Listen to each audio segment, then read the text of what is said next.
écrit bien, qui a des amitiés personnelles anciennes avec Marine Le Pen, et qui gravite dans un entourage de structures parafrontistes qui ont besoin des prestataires de services du Front National sur un certain nombre de sujets comme la communication électorale, mais d'une part, en matière de communication électorale, il s'agit d'un rôle de prestataire de services et non pas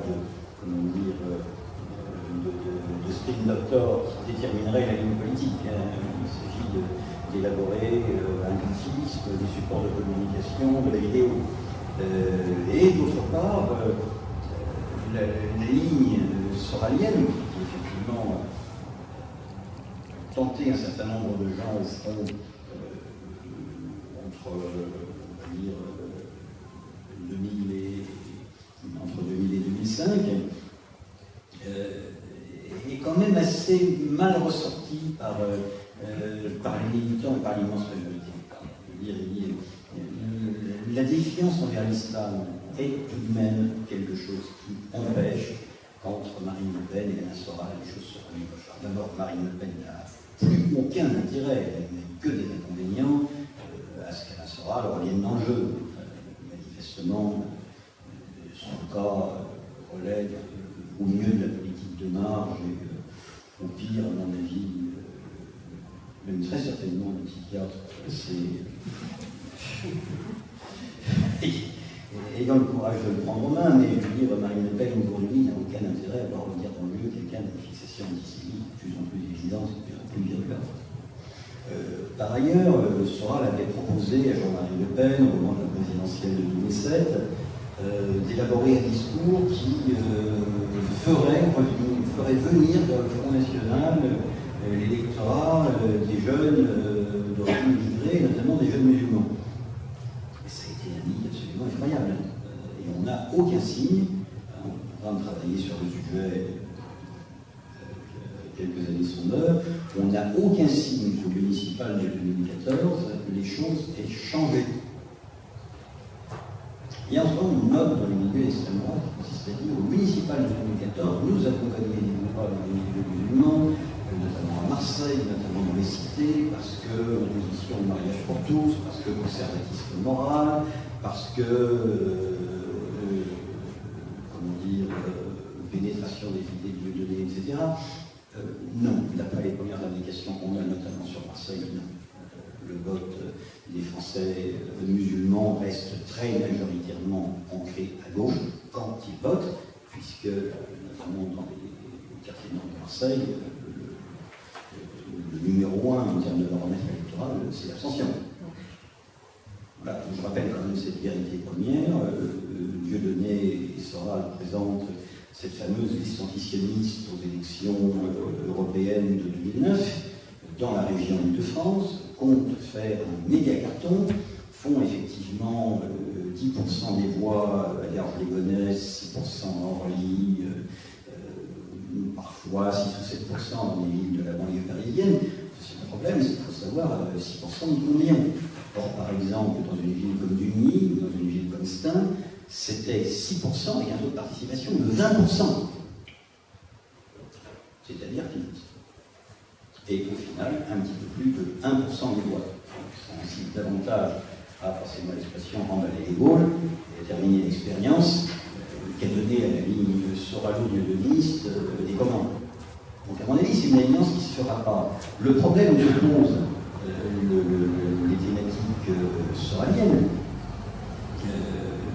et si je veux dire aussi Dieudonné, c'est leur pénétration chez les gens qui ne sont pas nécessairement motivés pour aller voter, mais qui, par l'intermédiaire des réseaux sociaux, sont de plus en plus convaincus par une vision du monde qui non seulement est antisémite, mais qui encore est une vision complotiste. Ce qui me semble être quand même la caractéristique principale de tout cela. Une vision du monde complotiste. Il n'y a pas que les juifs qui sont partie intégrante à ce complot, qui sont effectivement le rouage essentiel dans les théories de Soral et Dieudonné, mais il n'y a pas que. Il y a les francs-maçons, il y a quoi encore, quantité industrielle du club de pensée, le grec latérale, et Gutenberg, et évidemment l'Amérique en tant qu'elle représente, alors tout à la fois, le melting pot, le siège de la finance de la patrie, autrement dit, les fameux Illuminati, dont une génération d'écoliers lycéens semble éminemment férus. On est aussi dans l'âge du retour des communautaristes, d'une vision du monde complotiste, parce que le réel est de plus en plus complexe. Et que, voilà, il est plus facile d'expliquer la mutation du capitalisme transnational et la financiarisation du capital par l'influence conjointe des Illuminati, des sionistes, avec des guillemets sionistes et de la franc-maçonnerie, que par les économistes. Il y a une question là, Non, c'est pas grave. Je voulais vous demander, est-ce que la normalisation, alors du coup, je n'utilise pas le terme de dédiabolisation, je dis normalisation, est-ce que la normalisation, entre guillemets, du Front National, est-ce qu'elle n'est pas facilitée par le fait que finalement toute une partie de l'échiquier politique, PS, UMP, etc., se droitise, que la parole sous la présidence précédente, et puis finalement sous celle-ci aussi, la parole raciste et xénophobe se libère, se décomplexe, pour reprendre l'expression, et puis que finalement, les idées du Front National, d'extrême droite, tout doucement, elles contaminent un petit peu tout le discours. Je pense au discours sur les Roms, où là, au plus haut sommet de l'État, il est repris. Voilà, est-ce que finalement, il n'y a pas une double action qui fait que d'un côté ça se normalise et de l'autre côté ça s'anormalise, je dirais. Voilà. Alors et est-ce que c'est pas plus dangereux finalement? Il y a effectivement deux réponses possibles à la question. La première réponse possible, c'est de dire qu'il y a un certain nombre de thématiques qui, parce qu'elles ont migré à droite, sont reprises par des gens dont tout de même on peut, alors dont on doit déplorer, on doit déplorer les excès, mais qui sont tout de même des représentants d'une droite conservatrice démocratique. Et puis il y a la seconde possibilité, la seconde interprétation, qui consiste effectivement à s'alarmer du fait qu'un certain nombre de thèmes est tellement migré à droite qu'aujourd'hui, le sondage annuel dans le rapport de la Commission nationale consultative des droits de l'homme, on est à plus de 70% des gens qui pensent qu'il y a le taux d'immigrés en France, que le taux de défiance à l'égard des Roms est encore supérieur à ça, etc. etc. Je ne dis pas qu'à droite, les propos de Manuel Valls sur les Roms, ou alors la droite commence... Qu'est-ce que vous en faites les Oui, enfin voilà, je veux dire... je crois que c'est... Moi, je pense qu'il faut essentialiser les Roms ni dans un sens ni dans un autre, si vous voulez. Non, je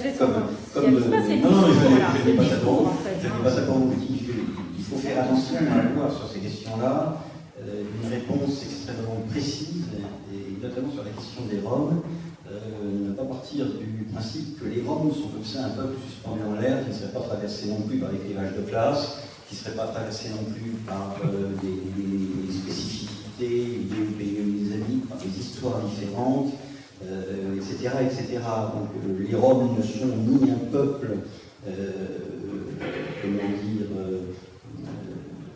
totalement inassimilable, ni un peuple sur lequel on ne puisse pas discuter du mode de vie, d'un certain nombre de choses. Moi, je vois quelque chose d'encore plus profond que ça dans l'augmentation des stéréotypes négatifs à l'encontre d'un certain nombre de populations. Concernant l'islam, c'est assez simple. C'est quand même 11 septembre 2000.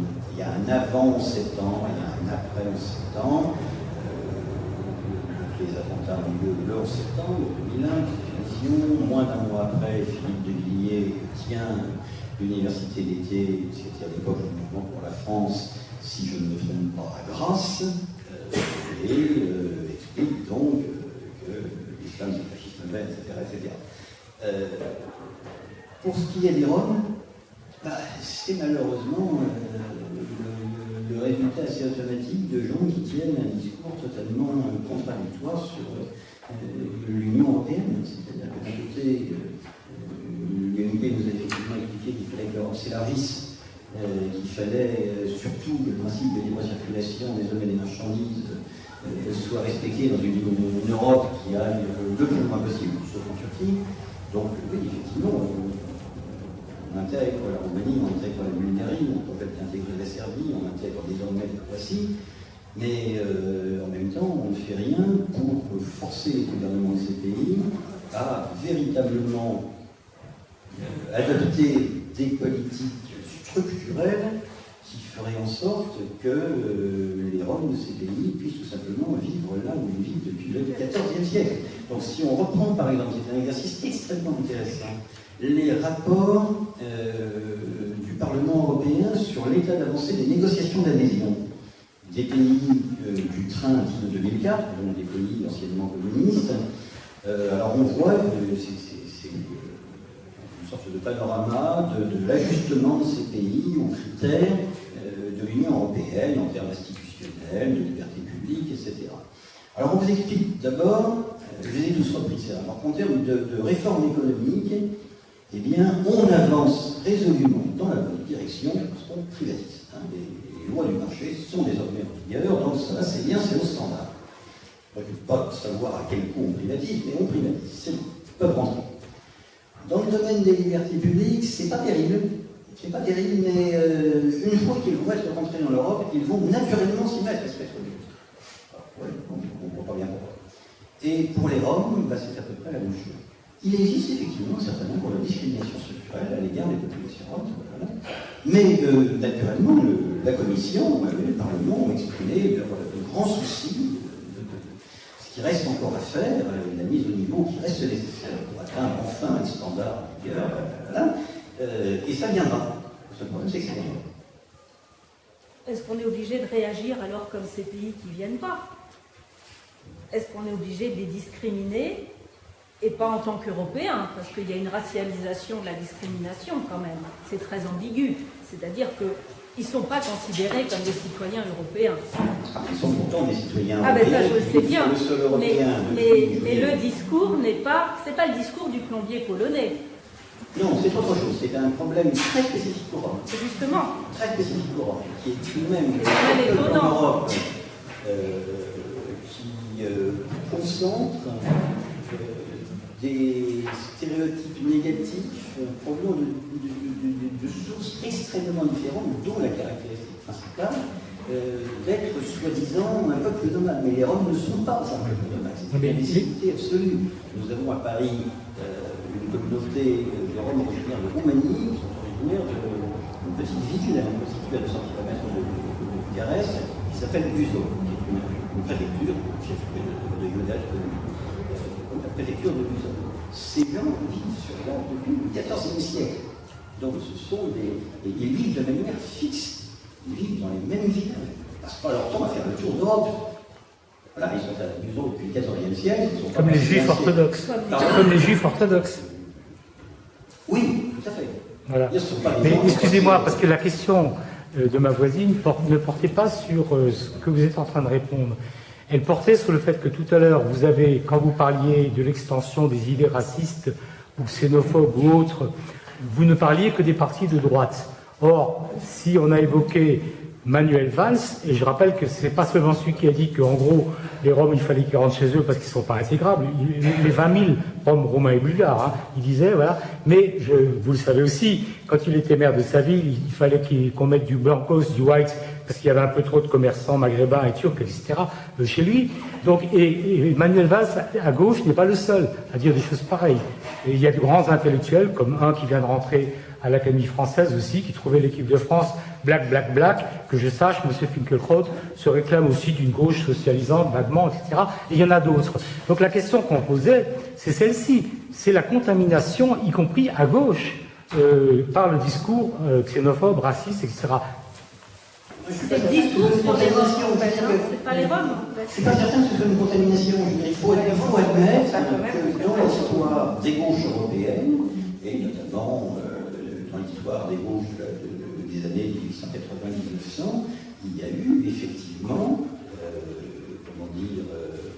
soutien à la cause coloniale. Ferry en est un excellent exemple. Soutien antisémitisme, idée à l'époque répandue universellement de la supériorité d'une race, idée de la nécessité de l'exportation de la culture européenne pour civiliser ceux sur qui nous établissions protectorat. La gauche n'est pas par nature immune aux préjugés racistes. Mais là, c'est une fonction d'État aussi, c'est-à-dire que c'est des représentants d'État. Donc... C'est bien plus grave que quand c'est votre voisin qui est raciste. Quand c'est un ministre ou un premier ministre.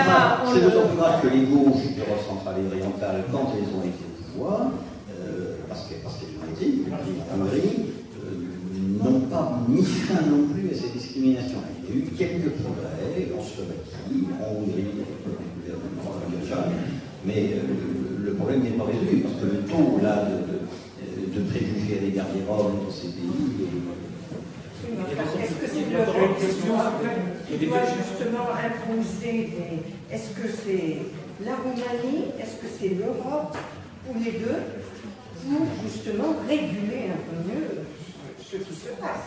Parce que c'est sûr que ça il pourra ne s'agit pas, à mon avis, de réguler, il s'agit de donner à des gens qui vivent sur le sol roumain ou bulgare, ou d'ailleurs n'importe quoi d'autre depuis des siècles, leur pleine capacité citoyen, pas simplement le droit d'aller voter, mais ce qui pose principalement problème, c'est-à-dire l'accès à l'éducation, l'accès à l'emploi. Voilà, donc c'est d'abord du domaine des prérogatives des États. Dans ce qui me semble devrait être la prérogative de l'Union européenne, c'est la mise sous condition de réalisation et de contrôle de la réalisation des fonds structurels affectés aux réformes devant les bénéficiaires. Les sommes sont suffisamment conséquentes pour que l'Union ait un contrôle sur ce qui est bien, et c'est l'argent qui est fait. Il y a encore une question là. Oui, j'ai une question. Le niveau vert de Fréjus, Front National, a fait enlever le drapeau européen de France-Amérique. Qu'est-ce que vous en pensez de ce geste? Le drapeau européen. Le drapeau européen, oui. D'accord. Ah oui. S'il y a quelque chose dans ce drapeau européen. Écoutez, je n'irai pas jusqu'à dire qu'il s'agit. Je ne considère pas que ça autorise à le qualifier d'extrémiste de droite. Pour d'autres raisons que ensuite que le drapeau européen figure au fronton des mairies, je pense qu'il ceci embauche des gens qui ne sont pas nécessairement très pour. Vous savez, le drapeau européen, moi je ne suis ni pour ni contre sa présence au fronton des mairies. J'aimerais simplement savoir de quelle Europe il est le drapeau. Quand elle me satisfera, je trouverai sa présence légitime. Si elle ne me satisfait pas. Oui, je vais relater trois questions. La première, c'est comment vous qualifiez, caractériser un parti républicain. Et de ce fait, dans quelle mesure vous considérez le Front National est ou n'est pas un parti républicain? Ces deux questions sont liées. Je vais vous poser la deuxième question pour vous permettre de répondre.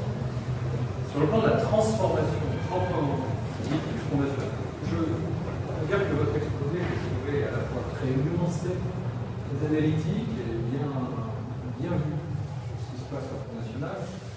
J'ai senti dans la salle un relan de peur du Front National tel qu'il était sous Jean-Marie Le Pen, plus que tel qu'il est devenu. Et je pense que les gens n'ont pas conscience de ce qui se passe et de ce qu'est en fait le Front National.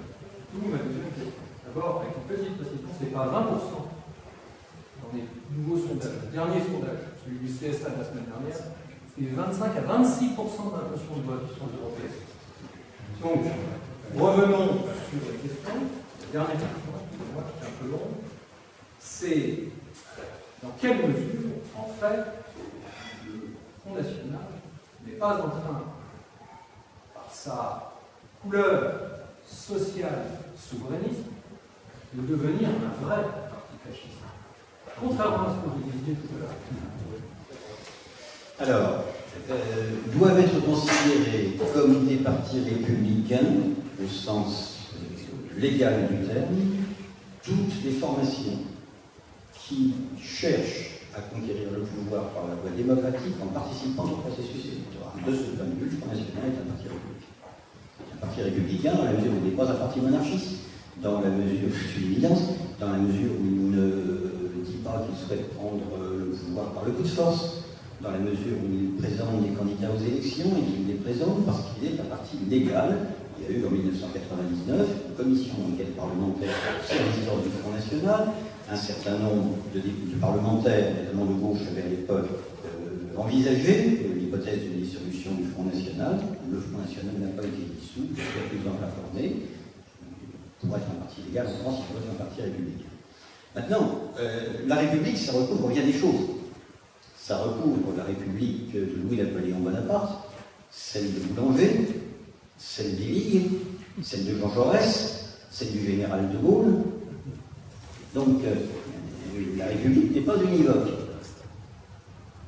Et d'ailleurs, c'est bien la Troisième République, les institutions de la Troisième République, qui ont donné naissance à quelque chose qui s'appelle l'État français. L'État français n'est pas né non plus d'une absence de l'égalité républicaine. Ensuite, sur les sondages. Vous citez le sondage CSA à 25, d'autres sondages qui donnent le front à 20, 21, 22. D'abord, conclusion, d'après les municipales, les instituts de sondage sous-estiment le vote politique. Il n'y a rien à faire. On n'y arrive pas. Ils sont truqués. Pardon? Ils sont truqués, ça vient. Non. Si, Non. Ils sont aménagés, ils sont Non. arrangés. Non. À chaque élection, on le voit, monsieur. Non. Ils montent nous-mêmes. Non. Ils ne sont pas truqués. Mais pourquoi chaque élection, ça change? Pour des raisons extrêmement complexes, dans lesquelles je ne vais pas rentrer ici, qui tiennent à la nature des coefficients de redressement. Mais en clair, on est d'accord, vous dites 21, 22, 23, c'est sous-estimé, moi je vous ai dit 25. En clair, on est à mon d'accord. avis, la question, oui, Il y a 3% de marge d'erreur. C'est parce que la question ne portait pas là-dessus. Non, mais je vais répondre au fond de la question. On est au fond à la deuxième question qui est la plus importante à mon avis et qui doit être prise en considération par rapport d'abord à j'ai senti la mouvance qui, à votre mouvement, tente à inciter les citoyens à comprendre la problématique du populisme en Europe. Nous allons avoir, effectivement, je vous rejoins totalement, des élections auxquelles il y aura un fort, très fort, je pèse mes mots, très fort poussé le mouvement populiste au Parlement européen. L'entrée de, il y a qu'à voir ce qui se passe en Hongrie aujourd'hui, il ne faut pas négliger ce qui se passe en Hongrie. Donc pour voir ce qui va se passer dans l'ensemble de l'Europe. Il y a un mécontentement généralisé par ce qui est en réalité une interprétation de ce qu'est l'Europe. Et il y a une faute grave de nos dirigeants depuis de nombreuses années qui ont fait apparaître Bruxelles comme le bouc émissaire de leur incompétence. Et ça, il faut le dire. On a vu petit à petit que d'abord, tous les traités européens, toutes les directives européennes sont votées et décidées au Conseil des ministres européens. Et qui est en Conseil des ministres européens? Ce sont nos dirigeants. Il ne faut pas dire que le peuple français n'a pas voté, enfin, le peuple français. Les dirigeants que nous avons élus n'étaient pas d'accord avec ces directives. Ça, c'est un mensonge. Et ça, c'est souvent omis, oublié, etc. Et pour revenir, et je voudrais vous laisser répondre à la question que vous posez, parce qu'elle est fondamentale, et bien savoir ce que propose le Front National aujourd'hui. Et quand je qualifie social souverainiste, c'est pas par hasard que j'associe ces deux termes, je voudrais savoir ce que vous en pensez. Pour moi, il y a là, si vous voulez, c'était pas subtil l'attitude de Jean-Marie Le Pen, au point de se demander s'il voulait vraiment le pouvoir. Alors que Marine Le Pen, c'est beaucoup plus subtil, c'est beaucoup plus nuancé, c'est beaucoup plus travaillé, on sent qu'il y a un effort de pensée derrière. Et quand vous parlez de populisme en termes d'électoralisme tout à l'heure, pour reprendre vos propos, on ne peut pas qualifier à ce moment-là le parti de Jean-Marie Le Pen ou de celui de sa fille maintenant de populisme, parce que tous les partis, comme vous l'avez signifié, sont électoralistes. Mais et tous les comportements des politiques, ambitieux ou pas, ou plus ou moins ambitieux, mais qui visent à prendre le pouvoir, sont électoralistes. Donc le problème n'est pas là. Le problème est quel programme, pour quelle société. Et là, ça devient intéressant. Comment vous voyez les choses? Une république autoritaire pour une société conçue selon un modèle organique, où la définition de la citoyenneté est encore ambiguë entre possibilité d'assimilation, je dis bien d'assimilation et non pas d'intégration, et conception purement ethniciste. Français par l'affiliation ou français par l'adhésion, c'est pas encore totalement déterminé. Un État, effectivement, fort, social et national. Et dans quelle mesure ça répond aux aspirations des Français aujourd'hui? Parce qu'il y a eu un sondage qui a été fait là-dessus. Dans quelle mesure ça répond aux aspirations des Français aujourd'hui? Moi, je peux vous dire dans quelle proportion.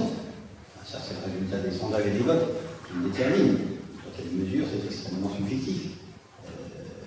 Est-ce que la majorité des Français souhaite effectivement que l'État ne régule plus rien?